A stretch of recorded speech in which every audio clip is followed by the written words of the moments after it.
व्यासपीठावरील उपस्थित माननीय न्यायमूर्ती डॉक्टर सौ शालिनी फणसळकर जोशी मॅडम, माननीय श्री एस गोसावी प्रमुख जिल्हा व सत्र न्यायाधीश साहेब रत्नागिरी, माननीय डॉक्टर श्रीमती अनिता नेवसे जिल्हा न्यायाधीश चिपळूण, माननीय श्री टी मुसळे सेवानिवृत्त मुख्याध्यापक, माननीय श्री NS सावंत विधिज्ञ अध्यक्ष वकील संघ चिपळूण, माननीय श्री ओमप्रकाश चव्हाण प्रकाशक, मातोश्री पब्लिकेशन छत्रपती शिवाजीनगर।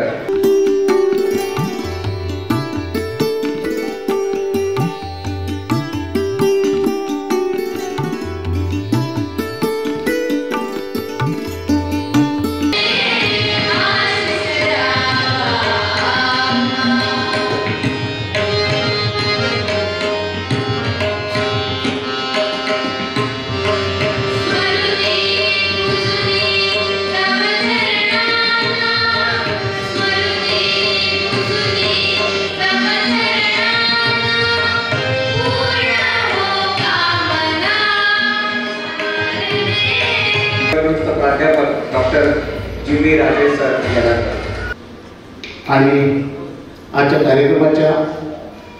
कार्यक्रमामध्ये ज्यांचं पुस्तकाचं प्रकाशन होत आहे त्या लेखिका डॉक्टर उज्ज्वलाताई मुसळे मॅडम आणि त्यांचे आई बाबा आणि त्यांच्यावरती प्रेम करणारे सर्व आपण बघतो। प्रसवपूर्व निदान तंत्र अधिनियम 1994 हे पुस्तक डॉक्टर उज्ज्वला मुसळे मॅडम यांनी यापूर्वी इंग्रजीमध्ये प्रकाशित केलं होतं। या पुस्तकाची मराठी आवृत्ती असावी अशी वाचकांनी मॅडमकडे मागणी केल्यानंतर ऑक्टोबर 23 मध्ये मॅडम या पुस्तकाचं मराठीकरणाचं काम सुरू केलं। त्या काळामध्ये मी नेहमी मॅडमची भेटायचो।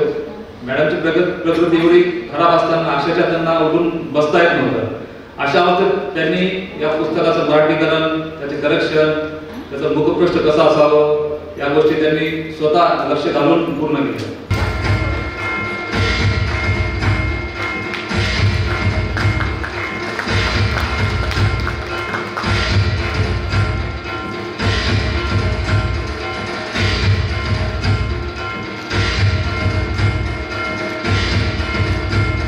उपस्थिती आणि आताची त्यापेक्षा अधिक उपस्थिती पाहून मला खूप आनंद होतोय। त्यावेळी आदरणीय मॅडमनी अशी इच्छा दर्शवली होती की उज्ज्वला तू मराठीमध्ये पुस्तक प्रकाशित कर आणि मॅडमनी जेव्हा मॅडम त्यांचं मनोगत व्यक्त केलं ते व्हिडिओ देखील मी आजही ऐकत असते।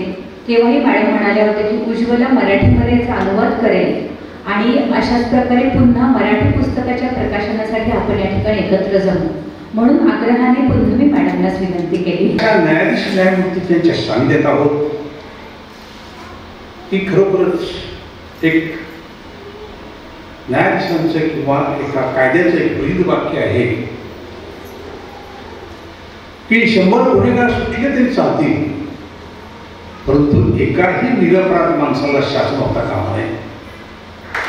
एक चांगला पाया युनायटेड इंग्लिश स्कूलने या विद्यार्थ्यांना दिला आणि कितीही मजबूत इमारत या पायावर तुम्ही उभी केली तरी सुद्धा ती ढासळणार नाही असा विश्वास त्या मुलांच्या मध्ये दिला।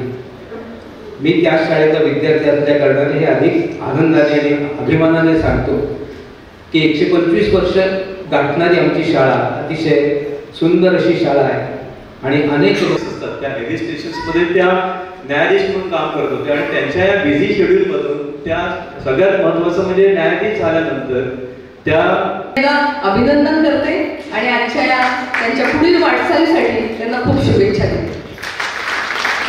आता हा जो कायदा आहे 1994चा खरं तर आपण या कायद्याचं जर नाव पाहिलं तर त्याच्यामधला जो एक शब्द आहे गर्भलिंग निदान प्रतिबंध म्हणजे या कायद्याच्या नावातच या कायद्याचा हेतू काय आहे हा स्पष्ट होतो। आपल्याला असं दिसून येतं की महाराष्ट्रामध्ये मुलींची संख्या झपाट्याने कमी होत आहे। आत्ताच आपल्याला राजे सरांनी संपूर्ण सेन्ससचं प्रमाण सांगितलं की 1000 मुलींमागे भारतापासूनच मुलीवर अत्याचार घडत गेले, मुली लिंगभेद तेव्हापासूनच होत गेले आणि आता मी या कार्यक्रमाला जेव्हा आलो तेव्हा फार सुंदर रांगोळी घातली आहे बाहेर मुलगी जगवा आणि पुढे मुलगी घडवा म्हटलंय. तर या कार्यक्रमासाठी आल्यानंतर मुसळे सरांनी आपली जी मुलगी घडवली त्याचा जो गौरव त्या मुलीचा इथे होतोय ते पाहून इतकं भरून आल्यासारखं झालं की खरोखर अशी एखादी मुलगी आपल्या घरात असावी आणि तिने आपलं नाव रोशन करावं याच्यापेक्षा दुसरं भाग्य नाही. खरोखर मी आज म्हणतो की मुसळे सर आणि त्यांच्या मॅडम यांच्या पोटी अशा मुलीने जन्म घ्यावा आणि त्यांचा इथे सत्कार व्हावा हे खरंच एक त्यांचं भाग्य आहे. त्यांनी खरं जन्म दिलाय पण तिला न्यायाधीश म्हणून जन्म देण्याचं काम आमच्या ज्युडिशियल अकॅडमीने केलेलं आहे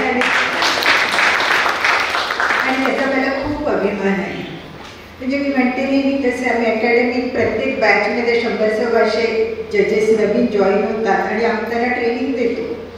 वकील असतात ते पुढे न्यायाधीश घडवतो, न्याय करायचा आम्ही प्रयत्न करतो. पण इतक्या ह्याच्यात जसं कानडे सर म्हटले तसं एखादी विद्यार्थी आपल्या काय लक्षात राहते. असं वाटतं की तिनं पुढे जाऊ शकते कारण तिचे आपल्याला गुण दिसत असतात. एक सिन्सिरिटी म्हणजे अगदी काम तत्परतेनं करणं ते जेव्हा सांगत होते तेव्हा मला तिचे तेच गुण लक्षात आले होते जेव्हा ती जॉईन झाली तेव्हा.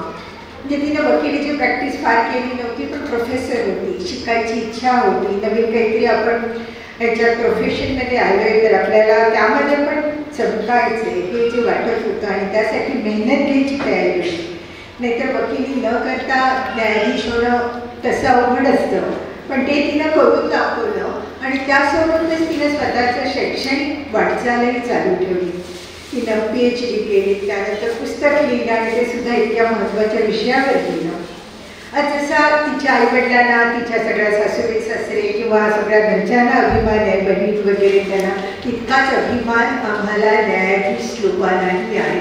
सगळ्या ज्युडिशरीला तिचा अभिमान आहे